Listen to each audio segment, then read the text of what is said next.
Oke teman-teman semuanya, halo. Perkenalkan, nama saya Ailum Kislaudin dari kelas C1 Informatika Angkatan 2024 akan menjelaskan tentang apa sih seberapa pemahaman saya dari mata kuliah interaksi manusia dan komputer, teman-teman. Nah, kita langsung aja masuk ya, di mana saya akan menjelaskan secara penjelasan dan juga demonstrasi nantinya. Nah, kayak gini guys.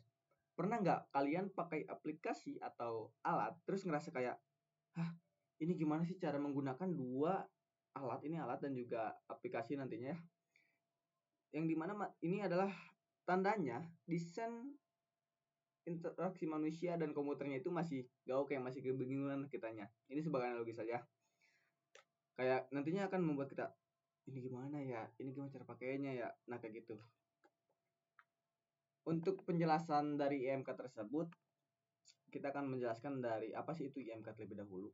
Singkatnya, IMK atau interaksi manusia dan komputer itu disiplin ilmu yang mempelajari gimana cara kita sebagai manusia berinteraksi dengan teknologi. Seperti sekarang saya, yang dimana sebelum saya melakukan video record, itu saya berinteraksi terlebih dahulu dengan OBS saya untuk gimana caranya merecord, dan juga ataupun dengan laptop saya ataupun komputer saya untuk berinteraksi terlebih dahulu. Contoh seperti ini guys. Mana ya? Contoh seperti ini. Nah, kita kecilkan lebih dulu kameranya. Tolong dong, coba kita sekarang berinteraksi dengan komputer saya. Seperti semisal, saya membicarakan ataupun saya meminta untuk mematikan kamera yang ada di sini. Ini akan saya matikan dengan cara pencet ini. Nah, ini adalah sudah melakukan interaksi kita ataupun manusia dengan komputer ataupun laptop yang sedang saya pakai untuk mematikan. Ayo dong, contohnya seperti ini. Ayo dong, tolong matikan kamera yang menyala saat ini. Kita coba tes. Dan dia akan merespon bahwasanya akan dimatikan di kamera. Nih bang, udah dimatiin sama saya. Contoh seperti itulah kalau kita interaksi dengan manusia biasa ya. Dan ketika saya untuk mencoba untuk nyalakan kembali dong, kayak gitu, maka dia akan menyala kembali, teman-teman. Nah, seperti itu contohnya.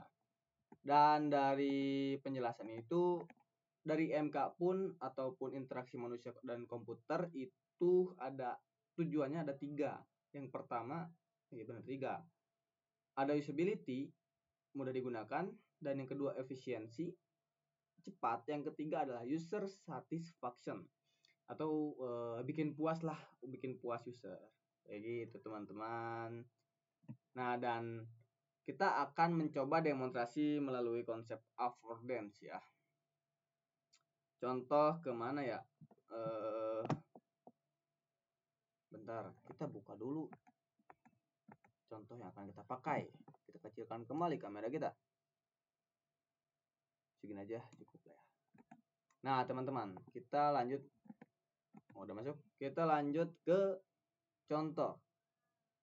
Seperti ini, guys. Mana sih?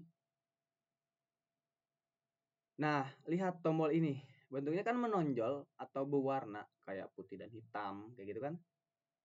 Kayak atau berwarna kontan, seolah-olah dia berteriak, pencet dong gua, pencet gua gitu kan. Kita nggak perlu diajarin buat tahu kalau itu tombol gitu. Ataupun seperti ini kan, swipe bahwasanya nanti yang dimana manusia secara alami, mana tuh ya? Benar kayak gini. Manusia secara alami ya, tahu kalau mau lihat lanjutannya tinggal geser kayak gini ataupun kayak gini, pencet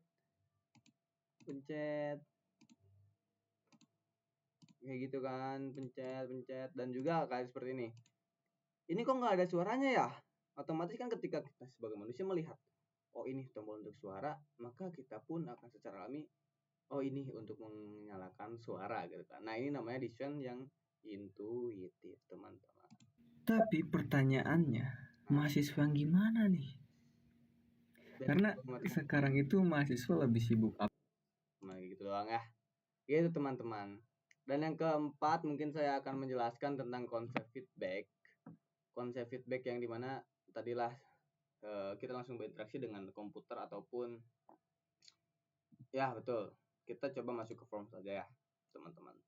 Logo terlebih dahulu, kita kembali masukkan masuk seperti itu. Jadi kayak gini, pernah gak sih kalian melihat layar warna merah pas salah masukin password misal kayak gini guys. Jadi ketika kita melakukan kesalahan password, kayak si komputer tuh ke kita memberitahu, bro ini ada yang salah, ataupun bro password yang lu masukkan itu tidak tepat ataupun bukan akun ini gitu kan. Kayak gitu. Kita masukkan aja, kita coba demonstrasikan. Ini adalah kita akan mencoba login sebagai admin. Passwordnya kita testing aja, testing.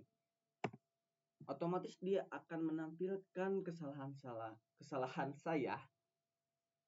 Saya bahwasanya melakukan kesalahan password atau menginput password yang salah.